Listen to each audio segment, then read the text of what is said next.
Tonight, I'm here to share with you a little bit about Malaysia going forward, and Malaysia, what we have perhaps achieved in a short time over the last 3 or 4 years.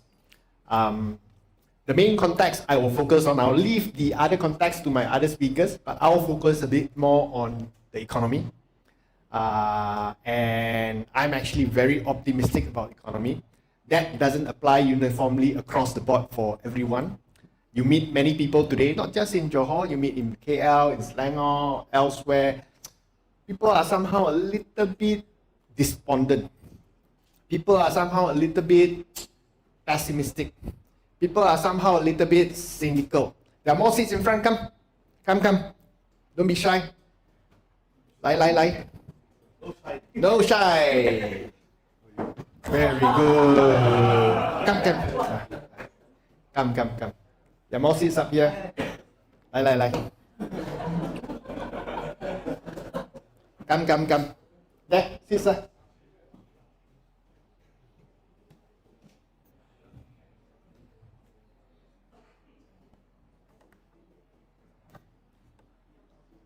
Okay. And to be honest, I sometimes don't know how to respond anymore. It is very human that when not 100% of what you want gets achieved, you get disappointed, cynical, and pessimistic. I look at things pretty much half a glass full rather than half a glass empty. In fact, I think it's 3/4 glass full. There are a lot of things we can still improve, but I think we have done a lot of good. A lot of good that I believe, had we not changed government in 2018, in 2023, many of this good would not have been realized today. So I'm going through some of the economic stuff about the Malaysian bread and butter stuff that you may or may not have seen or may not have focused on, and I think that these are points, I know many of you are already supporters, but these are points that you have, that you should use as bullets to go out there and tell all the other uncle and aunties out there, all your children and relatives out there, all your friends and neighbors out there, to tell them that things are moving in the right direction. Perhaps not as fast as we all would like to be, but it is definitely moving in the right direction. How to move next? What do? Do I click? Who controls? I just tap, is it? Okay. Now, I'll use the notebooks here. I went Singapore after a long time, just 2 days ago. Next door, met some of my friends, both Singaporeans and ex-Malaysians. There was one ex-Malaysian, my classmate when I was in Singapore. She was from Batu Pahat, same as me, my age. ASEAN scholar, married Singaporean, stayed there. And she asked me this question. Malaysia is doing very well, right? All the news outside, Malaysia is doing very well. Why are the people so unhappy?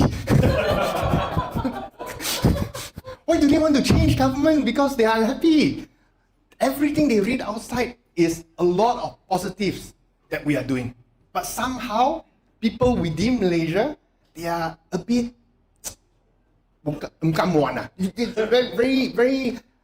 very reluctant to be happy.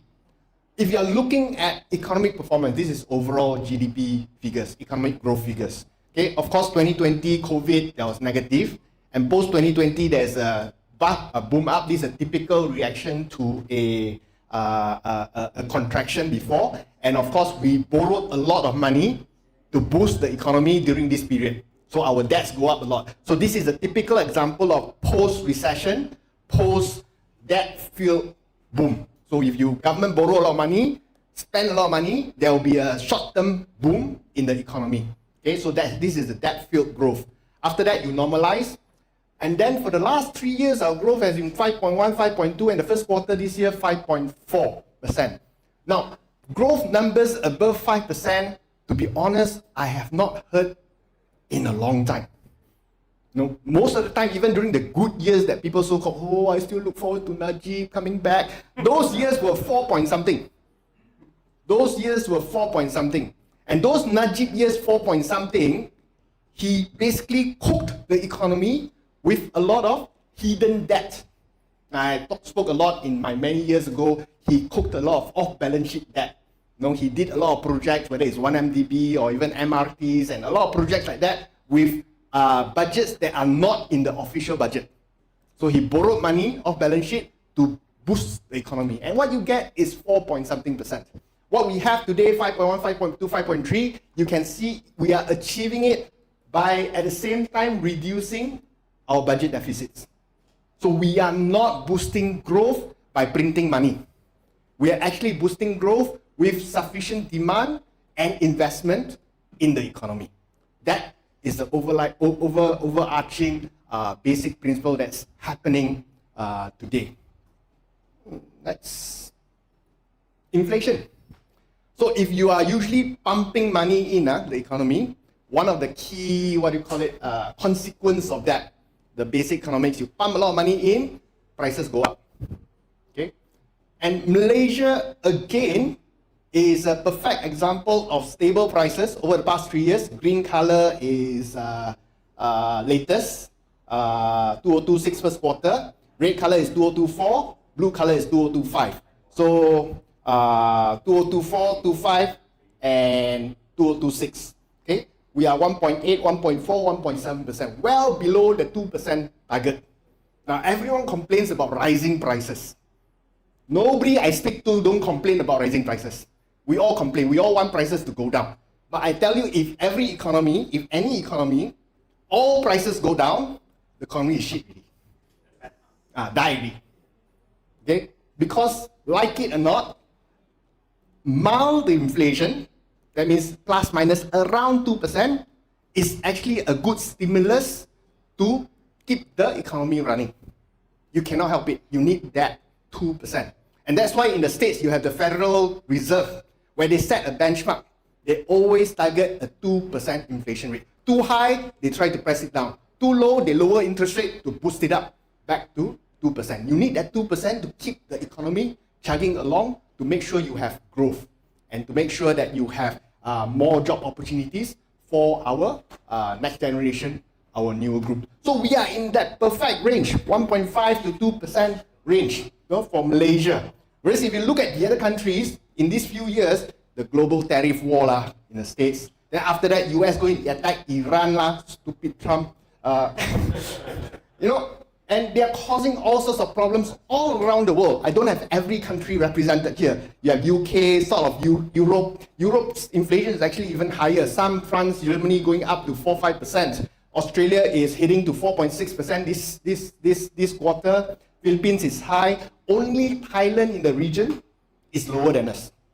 Only Thailand in the region is lower than us. And that's actually not good news. They are lower than us because they are actually facing economic contraction issues. Okay? They are having growth problems. Something I'll talk about a bit later about our neighbors, but they are actually having growth problems. Demand is shrinking, and that's why they are having milder inflation. So they have a separate set of problems. The rest of the countries you have out here, Indonesia, Vietnam, Australia, all have much higher inflation. So it's about relative. Sometimes when global oil prices rise, prices are going to go up no matter how good your government is going to be. The question is, how do we manage the prices going up? The better you manage, the lesser the impact will be. But impact, there will be. Cannot run away one. Inflation is like taxes. You live, die, you will have to pay taxes. Same thing for inflation. Next myself lah. Last time got coolie, now no coolie. As a case study related to inflation, this is fuel prices across the world. Fuel prices, this is the latest prices I can get, closest to RON 95, because that's the benchmark that we have. Okay? Global oil prices have gone up. We kept our prices to 1.99 per litre. RON 95. Okay? I'm comparing here against our neighbors, Indonesia, Vietnam, the oil producers, Saudi Arabia, UAE, of course the advanced countries, United States, Australia, our neighbors, Philippines, Thailand, UK, And of course, fantastic Singapore. We all love Singapore so much, we pay 10 ringgit per litre. Always come here goyang kaki. Okay? 5 times our rate. 5 times our rate. Now you can argue whether we should be subsidizing petrol or not subsidizing petrol. That's a separate debate. There's plus and minus to it. I can have another session on forum just to talk about the pros and cons of the subsidy. But the fact of the matter is we managed to, despite the big hike in global fuel prices, we managed to maintain our prices at 129 without a single international financial analyst or agency, whether it's Moody's, Standard & Poor's, or Fitch. None of them expressed any concern or worry that Malaysia will collapse because we maintain this subsidy. None. No one mentioned any concern at all. They would rather, of course, if we don't maintain the subsidy. That's always their position. But no one expressed concern that our fiscal position will collapse. Malaysia will suffer. Our whatever problems will arise because we spent more money so far this year, about almost 8 billion ringgit, okay, to maintain the subsidies and keep the prices at 199. Only Brunei is cheaper than us. We'll take Brunei out of the equation, yeah, an exception. Okay, only Brunei, even Indonesia. Other than for a limited amount of Pertamax is actually RON 90. It's not even RON 95. RON 95 in Indonesia now is 4 ringgit 60 cents. 4 ringgit 60 cents in Indonesia. Okay, even Indonesia, they cannot maintain. Why they couldn't maintain that subsidy for the other fuel? They have to increase the prices by about 30%. Simple reason is international pressure. Every single international agency is watching Indonesia like a hawk, preparing to downgrade them if they don't control their finances, because they have no room to maneuver. We have room to maneuver because we have been managing our budgets a lot more prudently than the other countries around the region. So we have room to maneuver. This room, whether you say should go to subsidy or go to something else, that's, like I said, a different debate. But we have the room to maneuver, to make policy choices that other countries do not have. And then this is something that to be honest, the next few slides are things that I'm extremely proud of.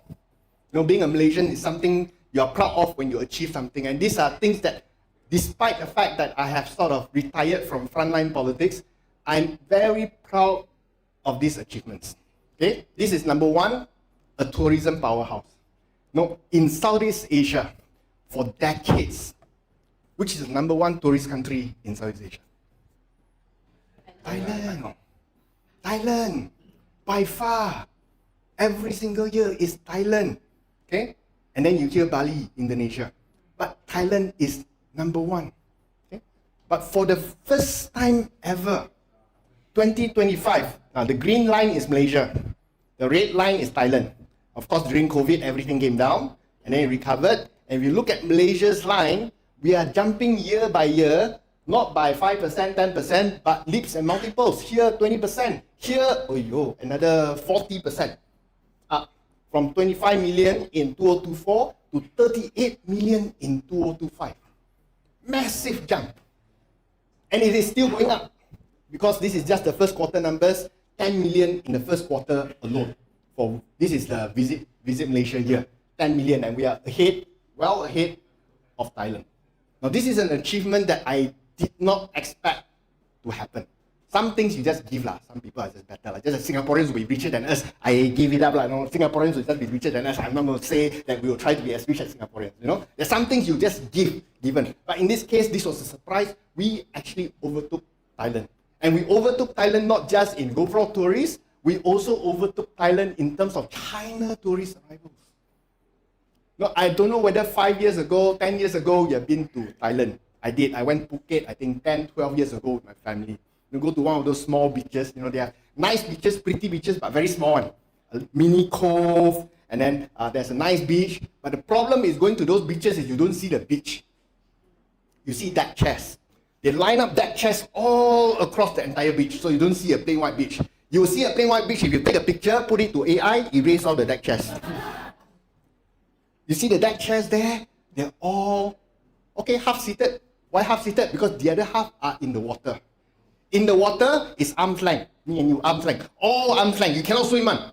Because next to me is this guy. I push out my hand, I hit someone else. All Chinese tourists. After that, I swear I'll never go Thailand again. Okay, I swear I'll never go Phuket again. That was Phuket. Okay. But that was then. Now the Chinese tourists are realizing, we've gone to the wrong country.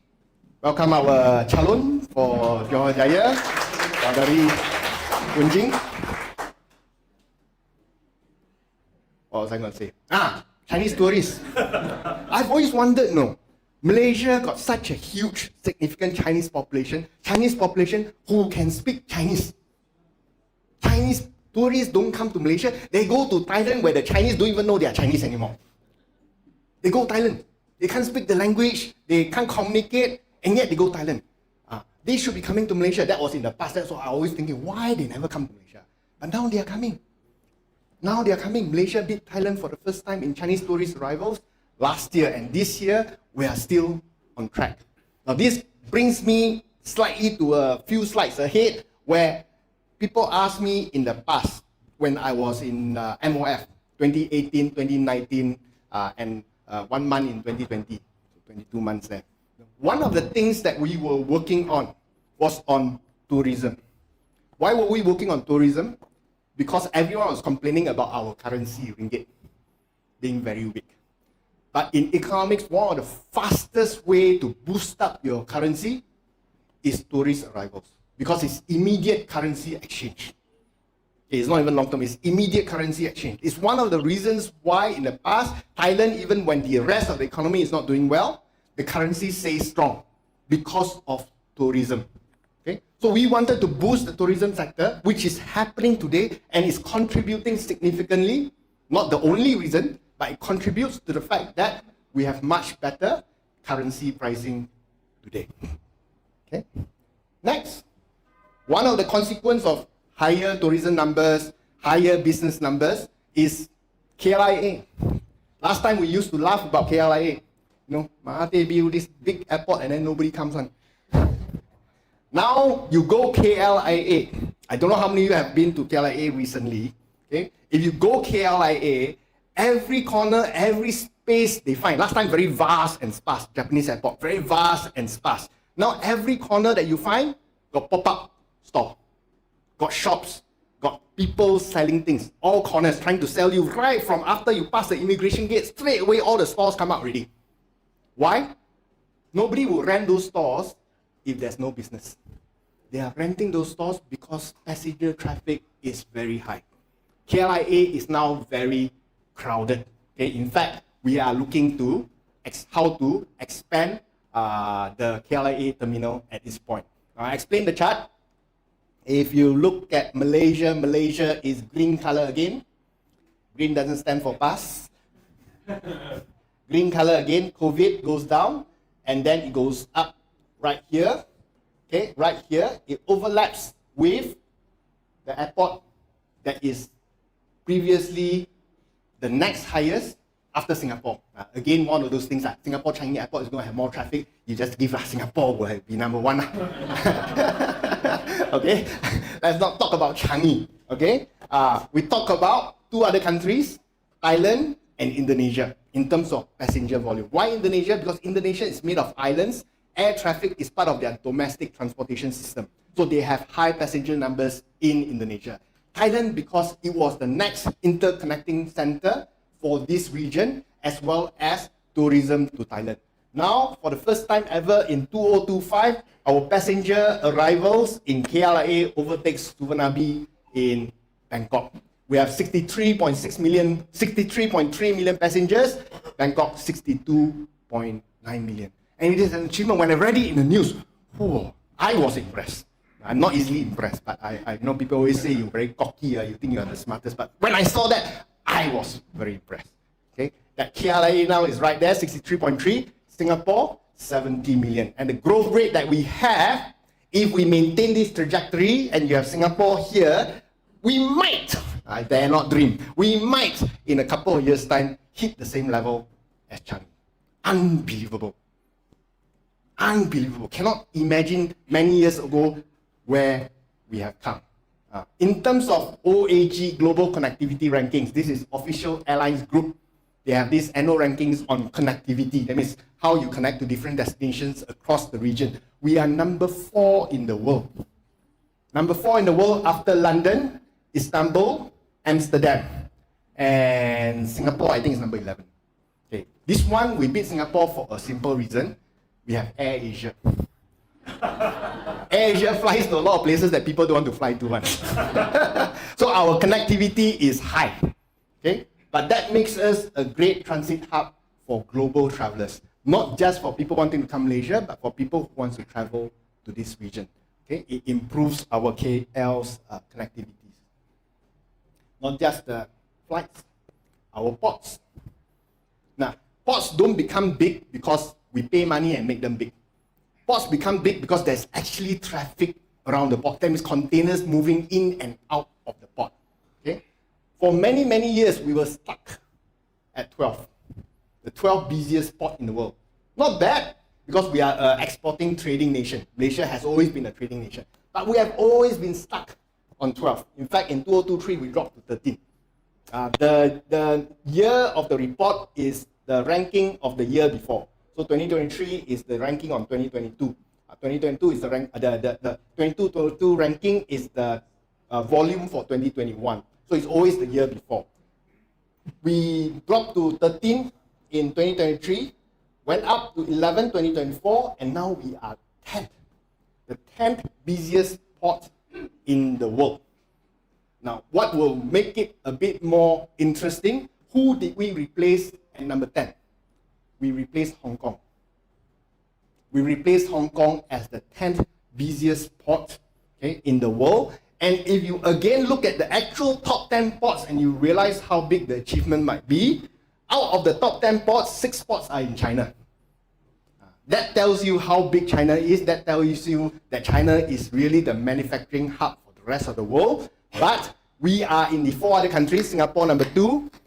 We have got Busan, Korea, Jebel Ali in Dubai, and then Port Klang is number 10.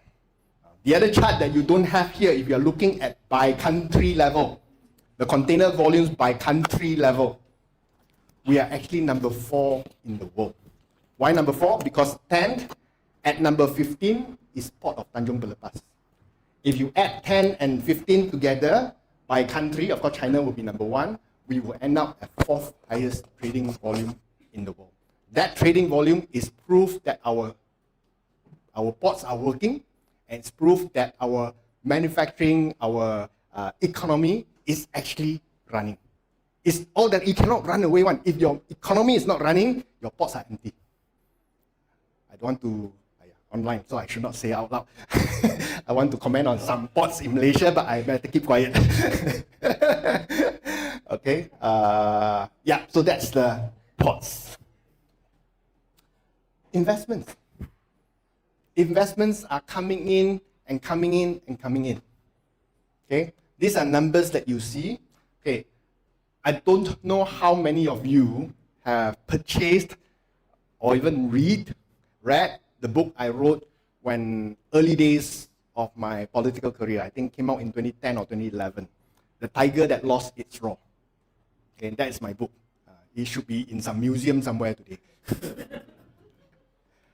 One of the core theses in that book is actually our declining foreign direct investments.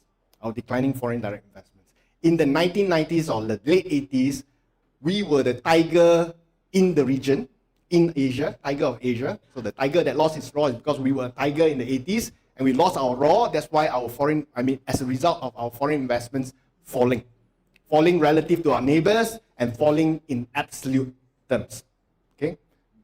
And the reason for that, part of the reason for that is because in the 80s and 90s, we were attracting some of the top tech companies to come and invest in Malaysia. Intel, HP, Dell, Oracle, maybe not Oracle, Toshiba, the Japanese, they're all here. But in the late 90s, 2000s, China opened up and then money all went to China. So we didn't manage to retain a lot of, we still have, but not as much as before and barely allow us to keep drifting along. Not bad, but just drifting along in the late 90s, 2000s. But it has come roaring back. It has come roaring back, and the investments you are hearing today, and Johor is one of the biggest beneficiaries, obviously, in IT, semiconductors, and AI. Your data centers are huge in Johor. I'll tell you how huge later, but your data centers, Andrew, come. Saudara Andrew, welcome.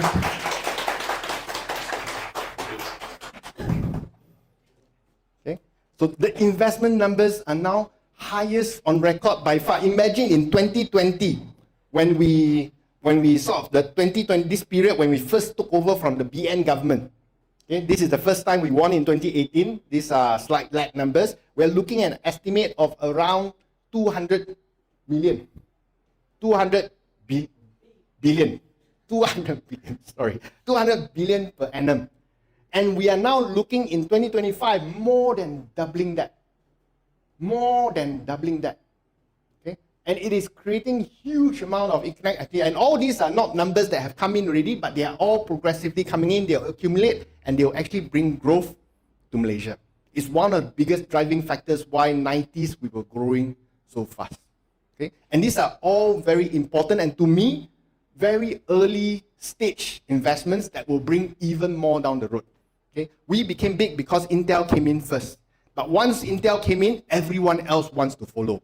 Now the same thing is happening. We got Amazon coming in, we got Microsoft here, we have got Google. Google is in Selangor here. Once they are here, all the other smaller players in IT industry, hey, why is all the big players in Malaysia?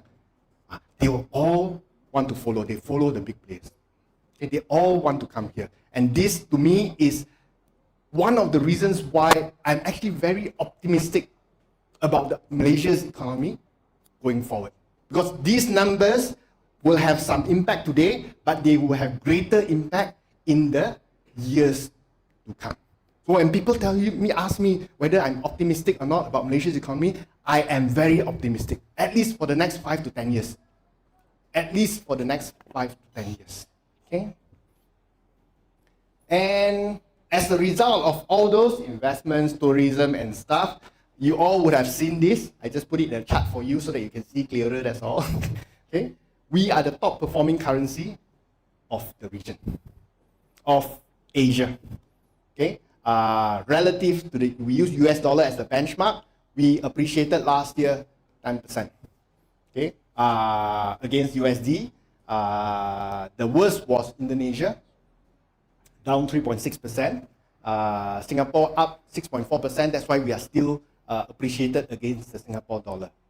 Okay? So this is in part because the US was facing lower interest rates, so people are selling US dollars, buying foreign currency. But a comparison against our peers shows how much people prefer the ringgit relative to the other currencies in the region. If everyone increased 10% against US dollar, then it's just because of US, not because of us. But we have actually appreciated significantly higher than everyone else in the region against the US dollar because of tourism, because of investments, because of confidence in our economy. Okay. One of the other points that I talked about in my book in the past was comparison against our neighbors. If you go back to, if you can find my old drama videos, the old drama videos that I did, I was always talking about how Thailand and Indonesia are catching up to Malaysia. How they are catching up to Malaysia. And if we don't wake up, they will soon overtake us. I talked about it all the time, especially in the first 5 to 10 years of my political career, 2008 to 2015, around that period. Okay? But now, if you look at the region, you look at the region, like what my friend said, we are the shining beacon in the region. Even finally, Singaporeans are looking up to us. Even finally, Singaporeans are looking up. They are always looking down at us. They're still looking down at us, but they're giving us Wei Pai, that statement coming now. Wei Pai, you also can. Having studied there, I know them very well. But look at Indonesia. Once they have a bad government come in, once they have bad policies coming in, everyone run. Indonesia is struggling. Their rupiah collapsed like nobody's business. Their banks are taking money out of the country. Their corporations are taking money out of the country. No one wants to go invest in Indonesia anymore. The only investments they get, and they still get, are those in the primary industry. Mining, for example. Commodities, for example. Not in the IT, AI, semiconductors field that we are getting in Malaysia. In Thailand, they also keep changing government. Hopefully we won't get repeats of that, but they also keep changing government. They keep bringing down democratically elected governments. Okay? And their policies, economic policies, are bringing themselves pain, and they are stuck in a rut as well. They're also stuck in a rut. I'm not here to talk about Thailand. We can have another lecture on Thailand's economy. I will cover, I spoke about it because there was Q&A. Yeah, so they face different problems in Thailand, and their economy is stuck. If you read economic reports about Thailand now, they'll tell you all the problems about Thailand's economy. Okay, but we are doing well on nearly all fronts of our economy. That's why we are the beacon. Everyone is looking to us now. Okay. Okay. Actually, this is my last slide. Johor is one of the biggest beneficiary of this change of government that has taken place over the past 5 years, 8 years. We have managed to, I remember I myself talking to the people from AWS, Amazon Web Services, trying to convince them to sign the investment agreement to bring their data center into Malaysia. And they were looking at Johor, Kulai Sedenak area, Amazon Web Services. Okay. Then when the Sheraton move happened, the whole thing died. And after that, it came back alive again, and they signed, and they're bringing money into Johor. Okay. There's NVIDIA, ITL partnership to bring their data center also to Johor, Princeton Data Center Group, Digital Group, and Microsoft. Now, the data center capacity planned, or based on all the agreements that have been signed, for Johor is more than 3,000 megawatt. I know you all out there will be asking me, what's the meaning of 3,000 megawatt? Maybe it's very small, maybe it's very big. How big? Don't know. But 3,000 megawatt, don't take my word for it, you can Google, you can AI, ask ChatGPT nowadays. 3,000 megawatt will make Johor, just Johor, don't talk about data centers in the rest of Malaysia, just Johor alone, among the top 3 data center regions in the entire world. The current biggest data center cluster is in North Carolina, in the United States, also 3,000 plus.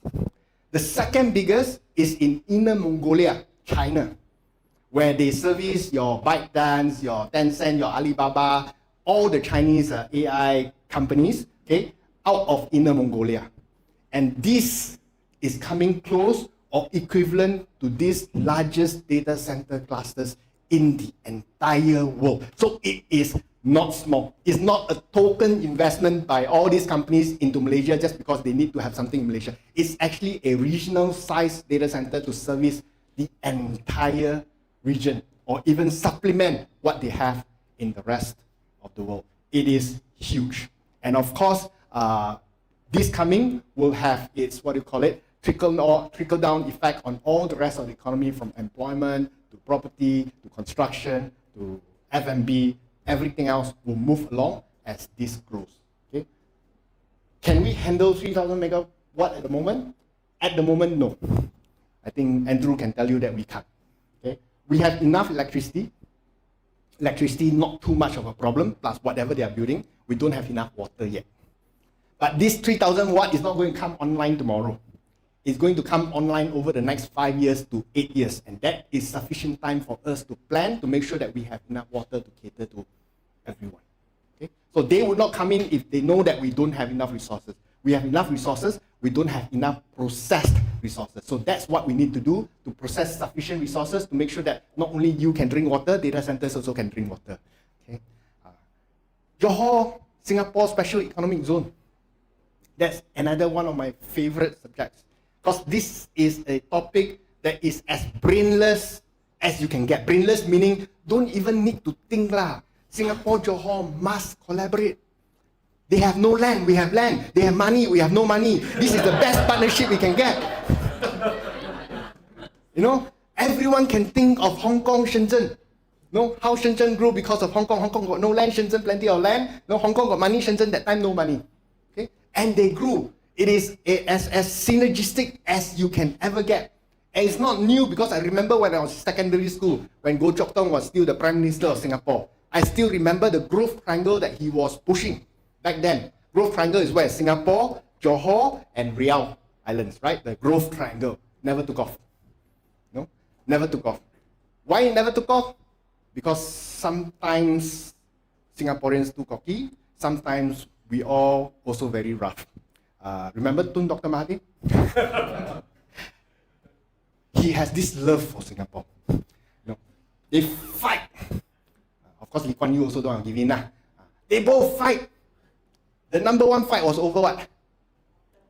Water. The number one fight was over water. What they fight like it is the single biggest, most important, most principled thing in the world. Everyday front page newspaper. I was that time studying in Singapore. Everyday front page of the Straits Times. Everyday front page. 2018, I went into MOF. Pun Dr. Mahathir PM again. Water issue came up again. Not so difficult this time, but it came up again. Okay? And then I got to read the details that other people don't get to read. And then you get to calculate what's the actual amount. You know, Mahathir say, Singapore pay so cheap for water, they should pay more. Singapore say, you sign the agreement at this price, you cannot raise the price after that. But the difference in price that we are talking about, you know what's the actual difference in price a year?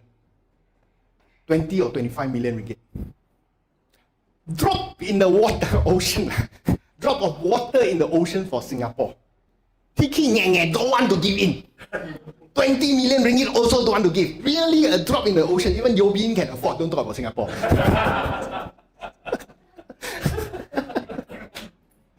Refuse. And for 20 million Mahathir, like Singapore should pay more. Two stubborn old men so never get solved. But now we actually signed the Special Economic Zone Agreement. Johor and Singapore is something that I look forward to because it will benefit both countries. Our side, definitely, we have our reservations, but we always want to push for them to recognize, to allow capital to come in. Singapore not enough land, bring their capital, come in, build factories in Malaysia. Malaysian workers don't have to travel to Singapore anymore. Workers are here, why make them travel to Singapore? Pass through customs every day. Stupid people. Singaporeans, I go there, I also scold them. You all don't know how to 做朋友. Brother lah, sometimes you give and take. As long as both sides make money, you happy already. No, that's why I tell them Singaporeans, Malaysians very different. We all, as long as you make money, I make money, we do business together, happy. They all must calculate, you cannot make more than me. I invest 10%, you invest only 10%, you can only take 10% of the profit. 15% beside, proportionate. Argue over the I's and the T's, you know, dotting lines and stuff like that. Nothing ever gets done. No goodwill. I always go to Singaporeans, you want to do business, you must learn to do goodwill. Learn to win the trust of the Malaysian leaders. You got so much money, what? Extra give a bit, huh? You know, Malaysians like to take money, huh? Give a bit of money, then everyone happy with you, lah. Don't be like the Israel in the Middle East, you know? Singapore can be the big brother for all of us, as long as you know how to take care of all of us. You take care of us, then you become good friends. And I always scold them. You go all the way to China to set up industrial plant, then you get scammed. You go all the way to invest in US, then gonna scam by all the crypto people. You build factories and stuff in Vietnam, not so far, but still gonna scam. All half-baked success. You have our neighbors right here where you can invest your money and grow and watch over your investment very carefully. Just cross the border, you can watch your investment already. Don't have to go so far. Build in Johor, and I'm very happy for this to be actually happening. It won't come tomorrow, but the fact that now that it's signed, the deal, the framework is in place, more and more companies are already coming in. You already hear of news of people moving their factories from Singapore into Johor. Gardenia, I don't like to hear because it's not so high-tech, but it is an example of what is happening. Okay? I spoke to my Singaporean friend in Singapore. And they all say, and this is one guy not only say, he bought a house in Johor already, Langpata. This is where he's going to retire. This is where he's going to retire. And he's not going to be the only one. The trend will be reversing. I spoke to my fellow Malaysian friends, ex-Malaysian friends in Singapore. They were discussing old age. We all already start talking, all the conversations start talking about old things. Either your blood pressure, your cholesterol level, or when you retire, where you're going to be. All these people start worrying, hey, we give up our Malaysian citizenship, do you think we will have a problem getting the Malaysia, my second home, coming back here? Can we still come back to Malaysia? They talk about nursing home costs in Singapore. This one they were talking about. This one I was quite surprised, quite juicy to hear. The top end, really the super rich one. You know how much their nursing home care? This was somewhere in Thomson. Got all the facilities, everything. Per month, 17,000 Sing dollars. 1 month. Then they were saying, in JB, somewhere in the town center, on top of one of the, I can't remember which building really they're talking about. Holiday Plaza, that's right. Holiday Plaza. Very cheap. 8,000 ringgit only. Very cheap. Yeah, Singaporeans, they already became Singaporeans. Very cheap. 8,000 塊的 8,000 塊的 So this is what is happening, and we are seeing ourselves moving in the right direction. And that to me is the most important thing. Of course, everything else that the federal government has expedited and carried out and executed over the past 3 years, you can see the RTS is finally completing. And we have got our electric train service coming down to JB, 4.5 hours, very comfortable. I would take that. When we have the Shuttle Selatan that was just launched, being creative to provide additional transport opportunities for the people in Johor with whatever facilities that we already have. So these are things about competence. These are things about people who are in their position. Our Saudara SG, Saudara Anthony Loke, who is the transport minister, who is doing actual work. And unfortunately, in this day and age, people who are actually doing work and talking less don't make the headlines. Nobody share viral news about Anthony Loke launching ETS or Shuttle Selatan. Not viral one, boring. But Akmal there, make noise, whole world know. Or if there's fake news that Anthony Loke has a mistress, confirm viral. I say fake news, I say fake news, sure viral. But that's the world that we live in. It applies not just in Malaysia, it applies across the world. And that's why it's very important for people who are rational, who can still think straight, who can still discern between fake news and real news, to put in the extra effort to persuade those that are easily susceptible by all this viral stuff, to tell them the country is doing okay. Country is doing well, more than okay. Yes, as what perhaps Saudari B may touch on later, there are aspects that we still need to improve. There are things that Anwar Ibrahim promised that we have not delivered yet. But what about the many things that we have already delivered? That should count for something. You don't want to go and elect a government that hasn't delivered anything, that has done poorly in the last 60 years before this, and kick away a government in a short time that has delivered many things that we have been asking for the longest time. It's better to keep this government and keep pressing them to improve further than to change them and go to another government that you know cannot perform. You want Wee Ka Siong back as a transport minister? You don't want. When we cut down the cost of ECRL from 55 billion to 35 billion, after he became transport minister, he boosted back up to 50 billion again. That's the type of minister you have if you go to PN. And same thing in Johor, while it doesn't affect the federal government, I can tell you if PN win big this time, UMNO will pull the brakes from unity government, force an election so that Zahid Hamidi can be the next prime minister of Malaysia. And that is very real. That to me is the thing that still gives me nightmares at night. I sleep very well, but when I hear Zahid Hamidi become prime minister, I wake up. I wake up. Don't believe whatever he say. He's the single biggest bullshitter in the country. Okay. If you don't know a little history, I'll just end on this anecdote before I take up the entire 3 hours of the session. Long time never talk, so talk a lot. In 2011, that time Zahid Hamidi was the Deputy Prime Minister and Home Minister. I think it was the Deputy Prime Minister to Najib. Yes, he was the Deputy Prime Minister. I sued him for defamation. You might not remember because they don't like to report like this type of things very much, unless I lose. I sued him for defamation. You know why I sued him for defamation? Because in the newspaper, he openly declared he got evidence. Openly announced in the press report, big. He has evidence. Tony Pua is a Singapore spy. I sued him. He apologized in court. He paid costs. He chose to settle up because he knows he cannot win. He paid costs. He had to apologize in court. This is the type of prime minister you will get if you are not careful. It's the guy who can be worse than Trump.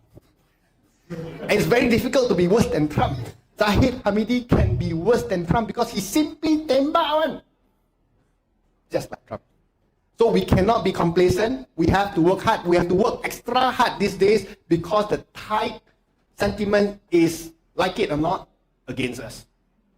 Despite the good that we are doing. But in order to defend where we are, we must always fight. We must always tell people, do our best. And if we do have a setback, we get up, we fight again. And that's the spirit that I always believe. Kit Siang, he lost, he got up, he fought again. He lost, he got up, he fought again. And that's why we managed to achieve 2018. Same thing will continue. Malaysia will not become perfect overnight. Malaysia will only become better if the people of Malaysia continue to fight for what you deserve. Thank you very much.